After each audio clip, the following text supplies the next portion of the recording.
say. Hello, viewers. I'm Cheema on my own YouTube channel, Cheema, and today I thought that we have been talking about this India-China face-off for long, but we need to get some other perspective from the region. So for this, I requested Professor Shahab Enam Khan, who is an associate professor at Department of International Relations at the Jahangir University in Dhaka. He's also the chairman of the department, and we requested him, and he was kind enough to accept my invitation. Meanwhile, Professor Shahab also appears on the Bangladesh, national channels and the international media, and he's widely read, and he speaks a lot at different forums in the region as well. So, Professor, thank you very much for your time. It's my pleasure to be here. Thank you. Thank you. Thank you. So, Professor, my first question to you is about this face-off between India and China. For quite some time, we have been thinking that India, which Pakistan believes was coming up from an expansionist perspective in the region, has been countered by the Chinese, and the Indians are calling that the Chinese are expansionist. So, and this present face-off or standoff, what we have come to know through different sources that more than 40 kilometers of the territory the Chinese have captured of India. And I have spoken just in this afternoon to a journalist, Indian journalist, who is on the ground zero. And he told me that there are war clouds, there are fighter jets flying, there's a transport aircraft which are moving, and the men and material, they are being taken to the forward locations. This is someone who told me from ground zero from Ladakh just this afternoon. And because Indian media has been going to the ground zero to monitor the situation and to tell their audience. Professor, my question is, how does Bangladesh look this entire situation? And you being an academician, how you are looking at this entire situation? Yes. Thank you, Dr. Cheema. I think we're at the crossroad at the moment. I mean, this is such a complicated problem which doesn't have any straight answer. Or perhaps this is one of the problems that we should address collectively as well as bilaterally, as well as definitely with a greater spectrum, which means we have to understand the geopolitics as well as geostrategic combinations that we are going through. Now, when we look into these particular problems of China and India, perhaps we see that this is much more of an old pending issue, which is now being addressed. I mean, whether it is addressed in a hostile way or an escalated way, that is a separate issue that I will come to that later on. But certainly the genesis starts from the British time when the McMahon line was drawn and essentially the Chinese never accepted it.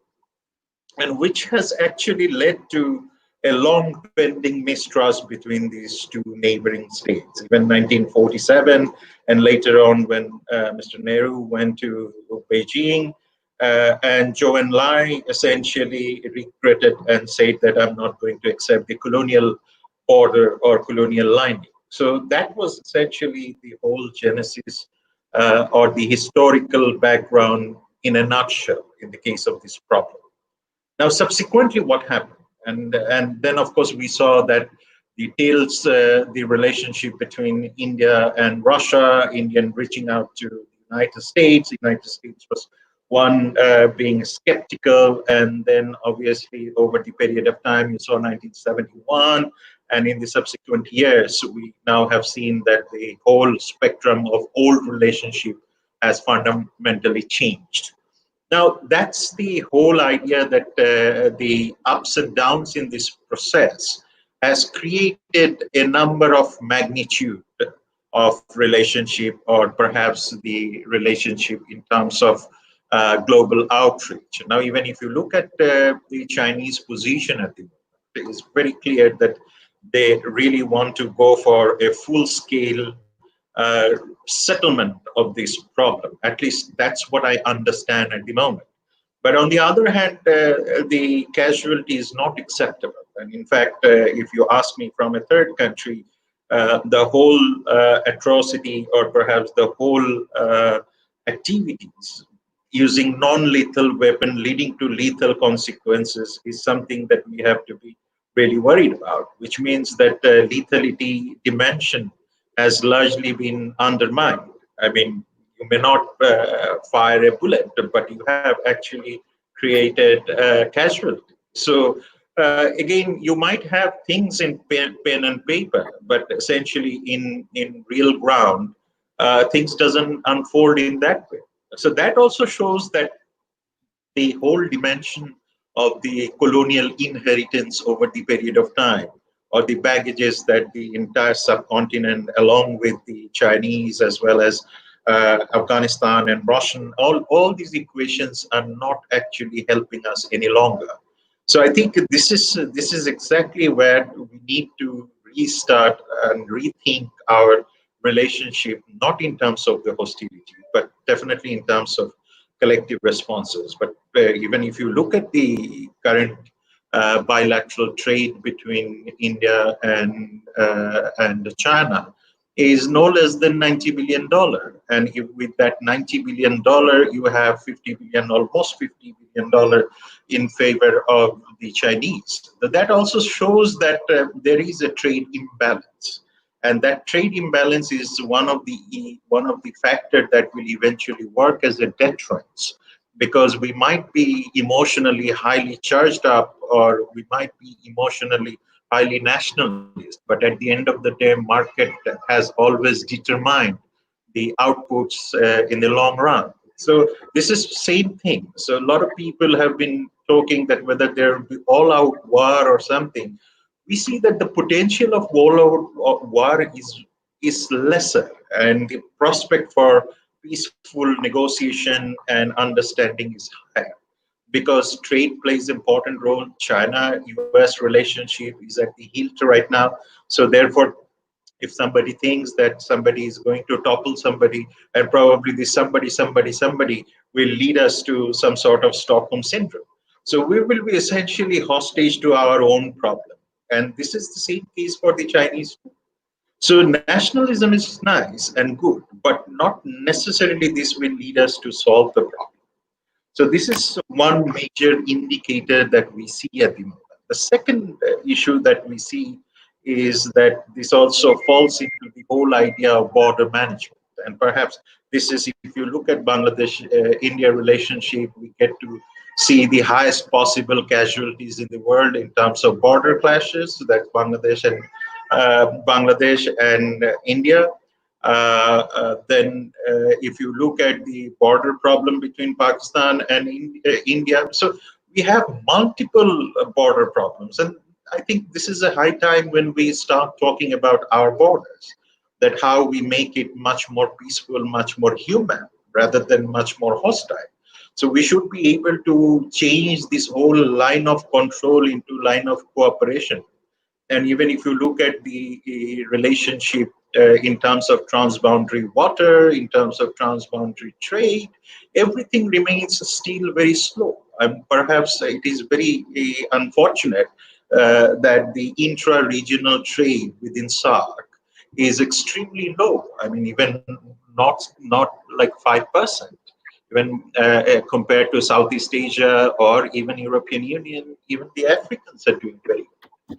Now, whether Indians will be cooperating with the Pakistanis, or Pakistanis will be cooperating with the Indians. But definitely, if you look at Prime Minister Narendra Modi of India, he has reached out.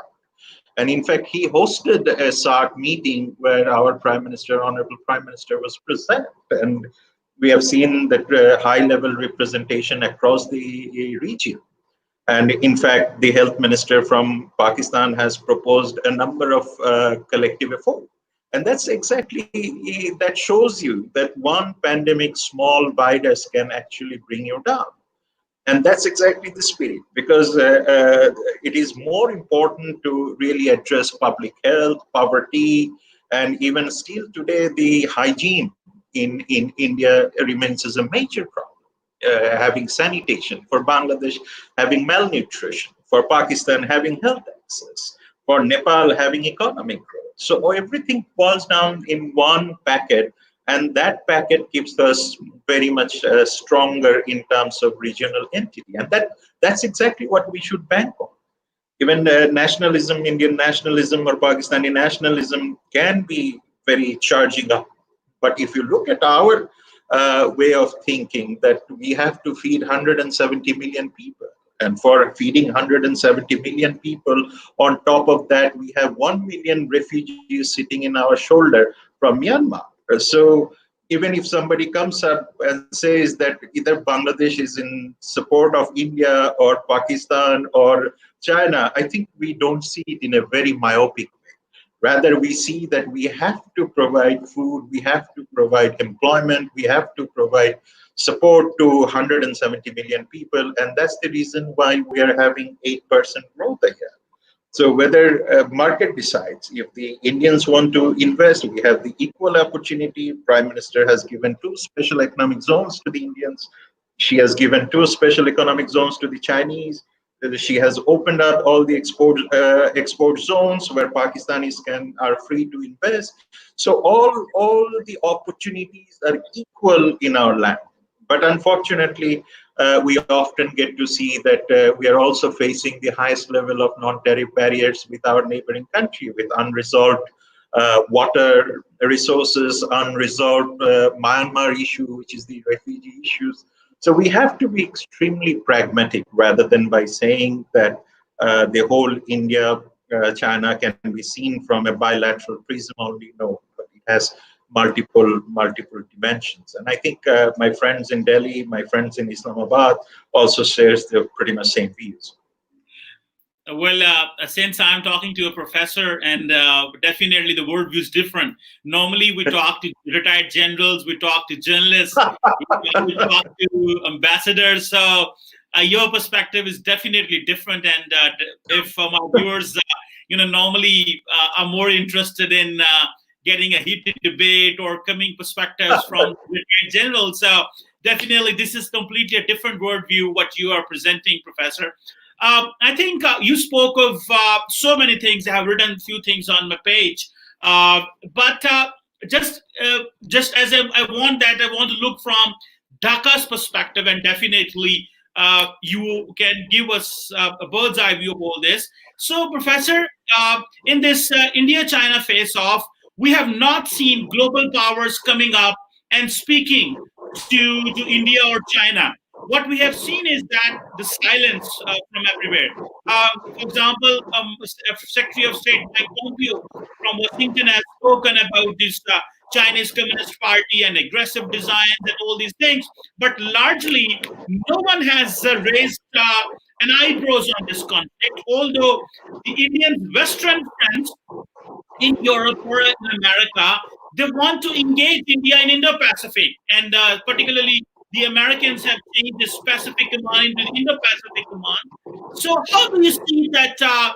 Do you think that the Indians are disappointed because they have not been listened, or they have not been taken in, their perspective has not been taken into consideration with Chinese? Normally, when India-Pakistan face-off happens, the Indians or the global community speaks up. So how do you see this, the silence of the international community, particularly Europeans and the Western countries, on this face-off? I think, let me answer this question in a slightly different way. I'm quite sure my friends and many of the audience, they love Chinese food. I mean, I'm quite sure. I mean, even if you shut down all the restaurants, still there will be a lot of resentment that Gobi Manchurian is leaving the country. So you don't want to do that. So, I mean, there are the practical sides as well as the illusional side. I mean, sometimes even why international community is slow in responding to that. Now, even if you look at the book written by John Bolton, I mean, that just came out as a firebrand publication, The Room Where It Happened. And there he has categorically mentioned, I mean, literally, that President Trump reached out to almost like a transactional discussion, I mean, naked transactional discussion on his election campaign in the future and the role of the Chinese. this. And the Chinese know it pretty well. Even if you look at the Chinese investment, I mean, there is a fantastic hype up by saying that a lot of factories will leave China. But again, if you leave, where would you go? I mean, that's a classic example because China has over the period did one thing. They have created a solid manufacturing base and the supply line. That's exactly where the problem lies for the South Asian countries. Had we have enough supply line, manufacturing base, probably we would have been a much more integrated region than ever. I mean, then somebody from Islamabad would have always sent laddu to Ladakh to have, but that's not happening over here. But even if you now look at this, that from Beijing, you can just like in a moment of time, which means, of course, distance matters. But what I'm trying to refer is that you can have Chinese chopstick in Kathmandu available. So they don't really have to worry about much that I have to go through multiple channels any longer. So we are simplifying. I mean, in a sense that the supply route and the manufacturing and the production, everything is much more integrated in the case of the Chinese and their trading partners. But what happens within the region? Even if you look that during the Madheshi problem, that India closed down the border, and the moment Kathmandu went starving. Now that creates a very strong resentment. That creates a counter-nationalism to come. And that's exactly where the states essentially fail. And that is not the perspective of the mass people. Even the photo that you are showing that Xi Jinping's photo is being burned, if you ask them who Xi Jinping is, probably there is a slight chance that he or she would tell you, I don't know. And perhaps this is a hype. So the politics doesn't work like that sometimes. I mean, at least in the countries which has upper economic income, then definitely us. Had we had that political culture, probably our economy would have been different by now. But that's not happening. So even if you look at the European Union, they have much larger energy connection with the Chinese, and Chinese are the entity which are becoming much more important factor in international multilateralism. Now, are we going to boycott World Health Organization? If we boycott World Health Organization, you're talking about 3 billion people going out of health services. So who is going to lead essentially? I mean, I would ideally imagine India, given 1.3 billion population, much deeper economy than Pakistan, Bangladesh, or others, would have essentially assumed the leadership. But that's not happening. That's the ground reality. Even if you look at Pakistan's leadership in this, that's not happening either. So essentially, then China comes up in the vacuum and they fill in the vacuum. Even right now, there is a meeting going on of the African head of states and Beijing. And now you're seeing that all the people are going there, not because that they're looking forward to nationalist solutions to their problem, but they're looking forward to pragmatic solutions to their problem. Even China-Pakistan economic corridor, which is often blamed as a strategic ballgame. But if you look at the China-Myanmar economic corridor in future, are we going to see that as a strategic ballgame? Because there's India's presence in Rakhine, Sitwe, and other places is equally visible.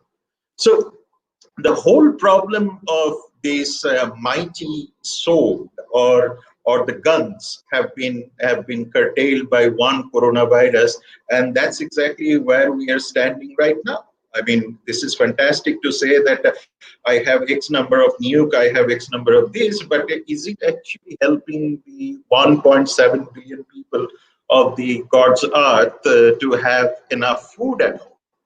So that's exactly where we should focus on. And even if you have the nuclear weapons, and that also creates a lot of deterrence. I mean, if this is a positive thing for Pakistan and India, having a nuclear weapon, and essentially that works as a deterrence against the other countries, but you also have to understand that works as a deterrence for the Chinese too. So even you're not going to see European Union coming up aggressively and say that we are going to resolve this problem. The US, of course, after Mr. Bolton, I'm quite sure there will be a lot of nuts and bolts to be figured out in Washington. And even if you look at Mr. Modi's electoral pledges, and the difference between Mr. Modi and Jawaharlal Nehru is fundamentally different. Back in time, when 62 war was happening, Mr. Nehru was forced to, and he had a strong opposition, and that opposition pushed him to really take a hard measure. But now, Mr. Modi doesn't have a very strong opposition by default, and it is now his own choice. Is he going to go through the path that Nehru has showed, but that he cannot ideologically do, because they're essentially not a very Nehruvian politicians. But on the other hand, if he goes with the nationalist character, then obviously there is a fallout too. So it is up to Mr. Modi to really come up with a very, very pragmatic solution. And I'm quite sure he will come up, because he has a fantastic cabinet, and I'm quite sure he has a fantastic pool of people to advise. So I think the global community also measures that. But we should not forget that the colonial rejection of McMahon line and this India and this China has one thing in common. These are both civilizational states. So they have a very strong history, and the history plays a very important role in making of their foreign policies. Now, when Hong Kong happened, the Hong Kong problem happened, that also raised a question in Beijing that this is also our colonial baggage that we have in terms of Hong Kong's accession, and first of all, losing Hong Kong and then getting it back. So they don't forget that. And they see the whole problem through the prism of Washington, not prism of Delhi or Islamabad, unfortunately, any longer.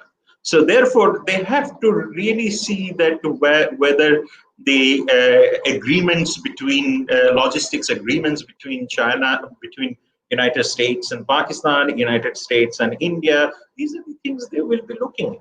And they want to see that in the Pacific it's not like that. And India is not used as a territory, and the experience of Article 370 is not applied on the areas like Ladakh and other places.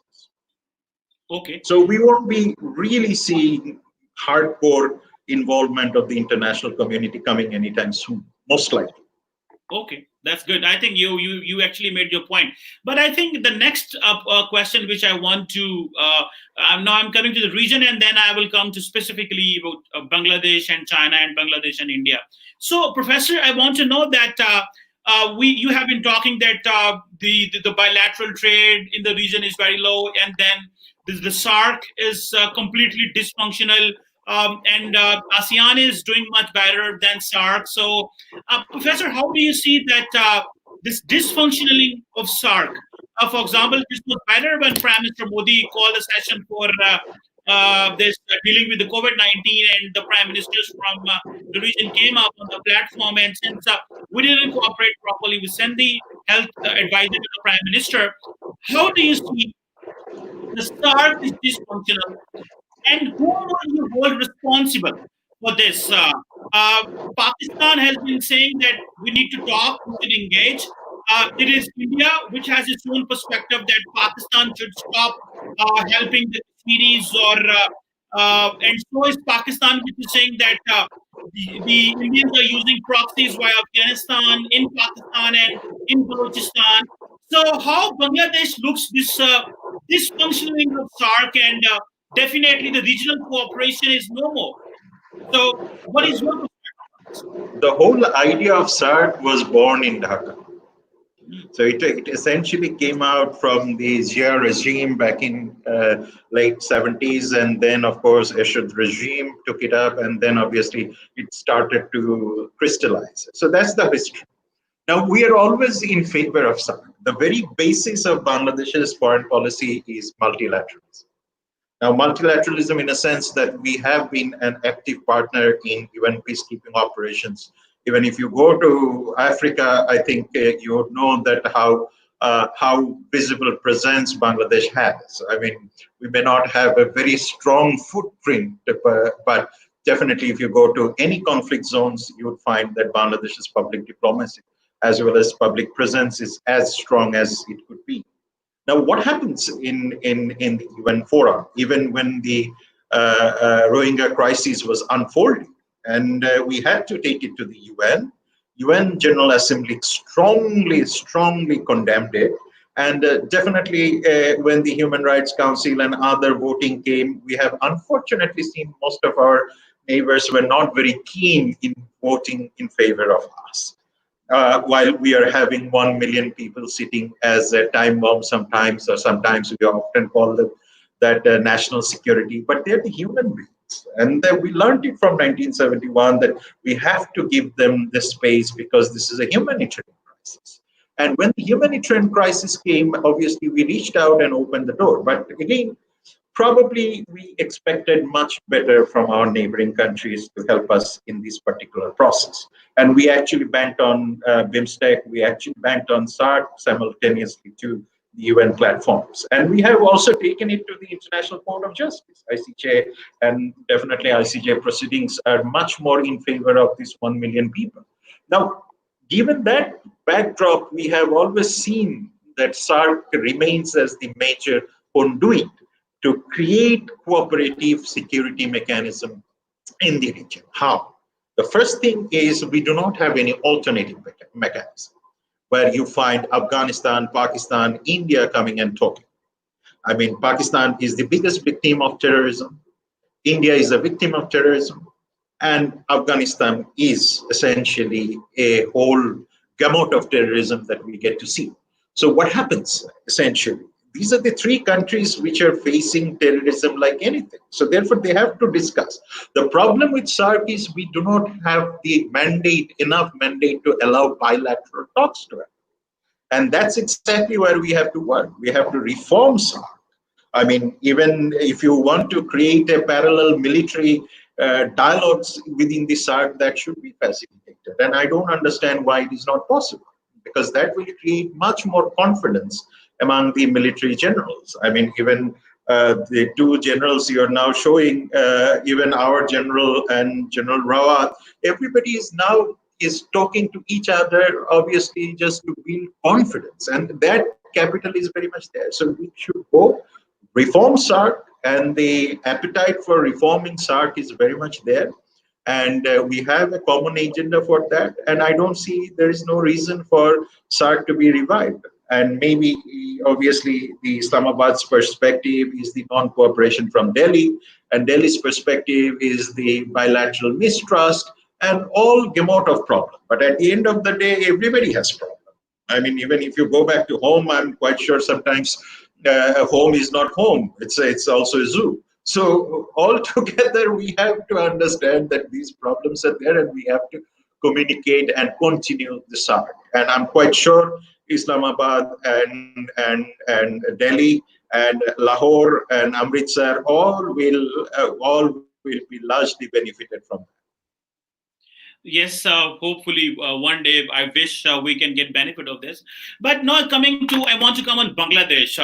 I was just reading for this that almost the bilateral, the trade between Bangladesh and China is around $15 billion. And of this bilateral trade, majority of is an import of around $14 billion imports are coming. Bangladesh is importing from China. And meanwhile, what we have seen is that almost, if not less than this or more than this, almost $38 billion investment is under Belt and Road Initiative is being done in Bangladesh. So how much Bangladesh is dependent on China? And we have heard that the Bangladesh military is also very much dependent on China for military build-up and military equipment. And so that the Indians don't have that leverage on Bangladesh, although both have good cooperation. But how do you see this Bangladesh dependence on China? One thing, and secondly, how do you see that Bangladesh is going to look at this particular situation? And do you think the Indians will ask for any kind of support from Bangladesh? Let me tell you a very interesting conversation between Suhasini Haidar, who is one of the editors of the Hindu, and the Prime Minister of Bangladesh, and where she was saying that literally like that. This is not verbatim. I'm trying to recall where she was saying that if there is a stronger trade relationship between Bangladesh and China, who will be also the beneficiary? It's the Indians who will also be beneficiary. And with the stable Bangladesh and stronger Bangladesh with the stronger economy, obviously Bangladesh will be helping and allowed to grow its neighboring country. It's one of the closest friend to India. And I perhaps would like to take the privilege of telling, probably at the moment, very at the moment, Bangladesh is the only country that is providing full-blown support in terms of Northeast Indian security. And that's something we have to remember. So therefore, the Prime Minister's view, which is like Bangladesh-China relationship, is not only Bangladesh-China relationship, but it also allows everyone to grow. That's the fact.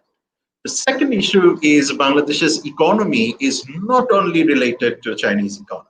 We have a very fair share of our economy linked with the European and the American markets. Even if you look at the growing pharmaceuticals, ready-made garments, or even shipbuilding, these are unfolding.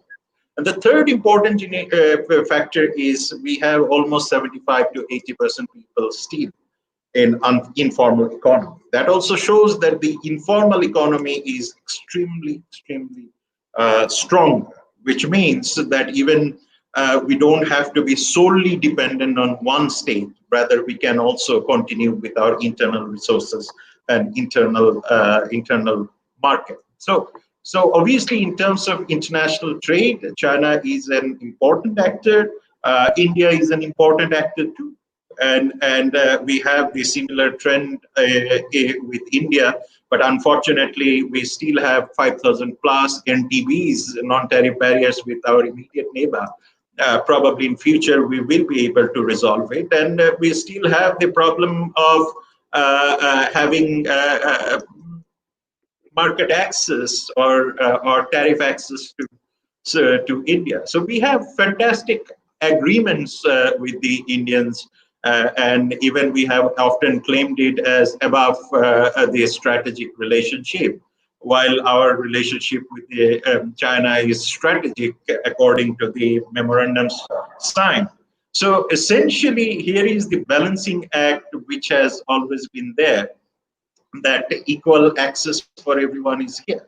Now, the question remains whether the Indian investment in Bangladesh has actually picked up despite opening up the market. And obviously, they get natural market privilege because being the largest neighbor, we have only two neighbors. One is India, and we have only 200 kilometers neighborhood, or perhaps even less with Myanmar. So essentially, this is where we want to see that everybody is actively taking part, rather than just saying that China has recently offered us non-tariff on a number of goods, but nobody is writing that by saying that it was actually in the offing for last 5 years. So a lot of conspiracy theories are always there by saying, why now after Ladakh? But you know that these things doesn't happen overnight. So these things happens, it takes a long time.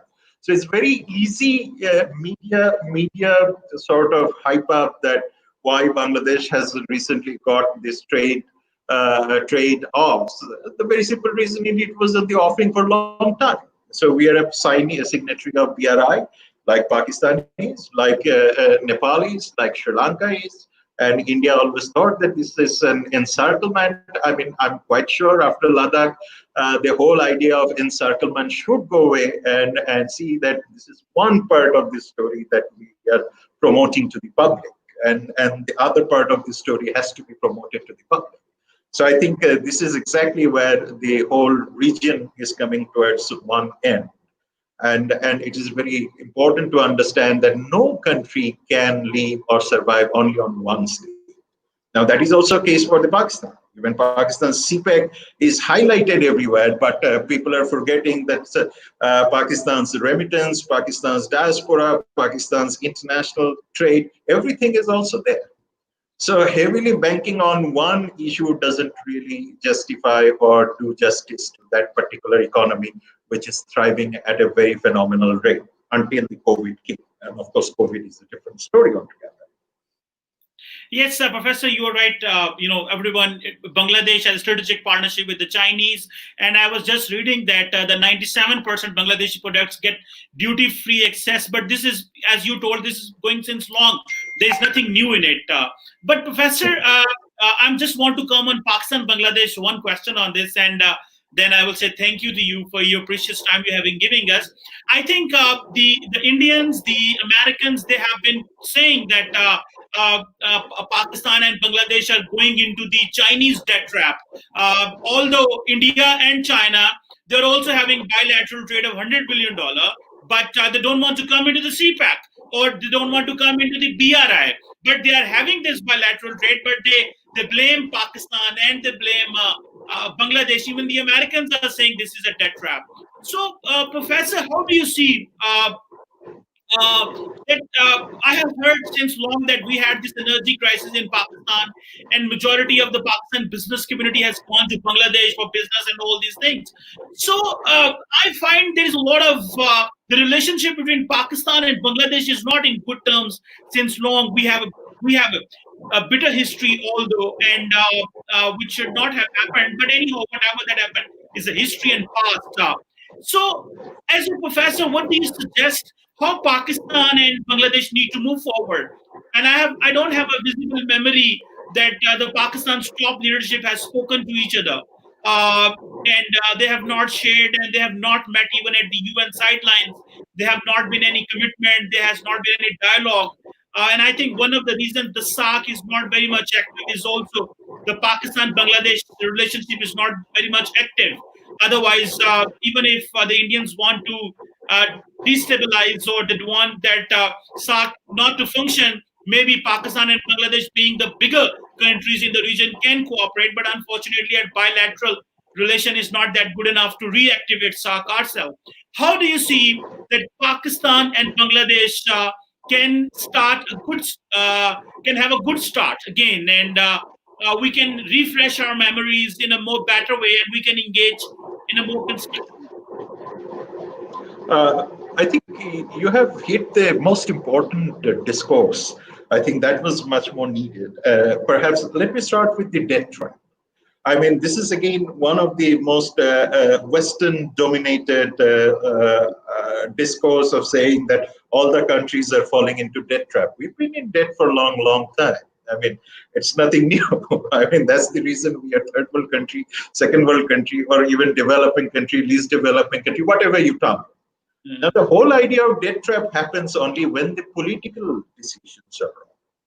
It is not the market's fault. It is the fault of the political. Even if you look at Hambantota, now what happened with the Hambantota?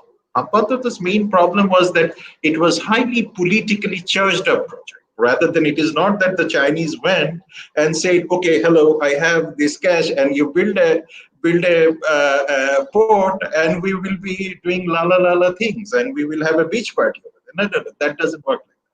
So what happens is this is a political decision for certain political interests, and that's actually created the problem. Now, again, in the case of Bangladesh and Bangladesh's infrastructure growth is needed. I mean, and with that, we will be looking for money in any case from somebody, whether it is the Chinese or it is the World Bank or it is the IMF or whatever you say. And this is the same case for Pakistan. And Pakistan has looked for bailout from the multilaterals for several times. And this is same thing happened in Greece, same thing happened in Italy and other places. So it is now we are linking the whole China boo-boo over here so that it looks like that China trap. So China can only entrap you the moment your political decisions are wrong. And whether you need infrastructure, that has to be determined by the state, not by the Chinese government. And we have to remember that all these countries are sovereign. Bangladesh is a sovereign state. And therefore, it's for 50 years of history has come up with a lot of successes and, of course, a lot of weaknesses too. So we will always need we have the appetite for more investment. If India could offer that, then we do that. And if India cannot offer that, we don't get that. But our life cannot stop because somebody is not offering us and somebody is offering us. Of course, we have enough maturity to look into the cost-benefit analysis, and I'm quite sure we have come to that level by now. So that's number one answer to this whole Chinese debt trap boo-boo that we get to hear all the time. And obviously, the amount of money that Chinese can offer. You look at the AIIB, look at their contingency banks, look at their other banks they have created. They have created their own USAID, DFID sort of things. So they're coming to you with the cash and technology or loans, soft grants, whatever it is. Now the question is whether you will take it or not. Now, if you have a democratic government, you will have some sort of response. If you have an autocratic, you might have something response. So it is essentially, before putting finger on a country that they're falling into the debt trap, I think we should also look into that, what other countries are doing in that. Going back to the relationship between Bangladesh and Pakistan, I'm quite sure after 71, we have sovereign state. Pakistan recognizes Bangladesh as a sovereign state, United Nations, everything is fine. So we essentially have moved on for a long time, and there were the war crimes tribunal, everything has happened. Now, when we say that the relationship between Bangladesh and Pakistan is bad, I think this is much more of a generalized version of the bilateral. I think the relationship is functional. Now, whether we have the larger trade, whether we have never looked into. If you look, Bangladesh-Nepal trade is equally bad. If you look Bangladesh-Myanmar trade, I mean, I'm not talking about Pakistan. I have to cross the entire subcontinent to reach Karachi or Islamabad or Lahore. But I can reach Myanmar just like, half an hour. Or even if I look that Bangladesh's immediate neighbor in the northeastern states, our relationship is still very one-sided. So this is where I think Bangladesh's relationship with all the countries has to be seen from a very pragmatic point of view. And I'm quite sure Bangladesh has come to a position by now where it exercises its strategic autonomy like anything. Even if you look at Bay of Bengal, Dr. Cheema, we have won two international cases with Myanmar and India for the demarcation and delimitation of our maritime boundary. So it didn't came really cheap because we had to go to international court, which is our legally rightful claim. So again, so we always had this relationship, ups and downs with everyone, but eventually we have secured the much we can do. And I think this is a high time where Islamabad, where Kathmandu, where Dhaka, Delhi, all should come in one platform. And I must quote Mr. Modi's initiative during COVID.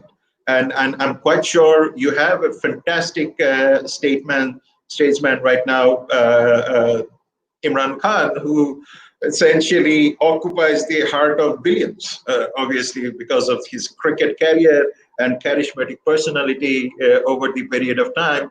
And I'm quite sure, and Mr. Modi has come to power with more than 60% people's representation, voting. That also shows that they are all popular leaders, and all of them should really look forward to re-strengthening the SARC. And here, Dhaka Islamabad cooperation, I'm quite sure there will be no problem. Dhaka Delhi cooperation, I don't think Islamabad has a lot of problem with that. Dhaka Beijing relationship, nobody should have a problem with that. Perhaps we have equally good relationship with Washington. So even should we abandon Washington? Because should we abandon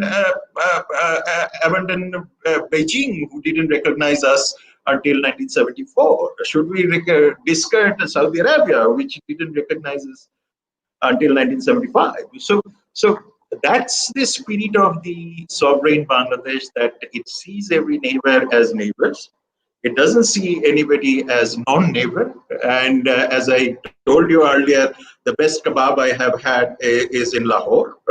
That still melts in my mouth. The best friends I have is in Delhi, close to my heart. And every time I go to Kathmandu, I have friends embracing me, even in Sri Lanka. So this is where the whole spirit lies, and we should capitalize on that. Even you and I are having talk. I'm a Bangladeshi, you're a Pakistani, and we are having a perfect conversation in two independent sovereign states, being two independent sovereign entities. And that's exactly why we should, people like you, the audiences who are here, they're young, they should come out of the very myopic views of politics, they should come out, they should reach out to other countries, they should explore. And our one of the biggest problem that Pakistanis rarely get to see India, Indians rarely get to see Pakistan. I rarely get to see Pakistan. I always get to see India. I always get to see Beijing. But even Washington, I mean, if you ask me that, I can tell you every gully of Washington, but I cannot tell you every gully of Islamabad. Or even an Indian, many of my Indian friends can tell every gully, which gully has good chai.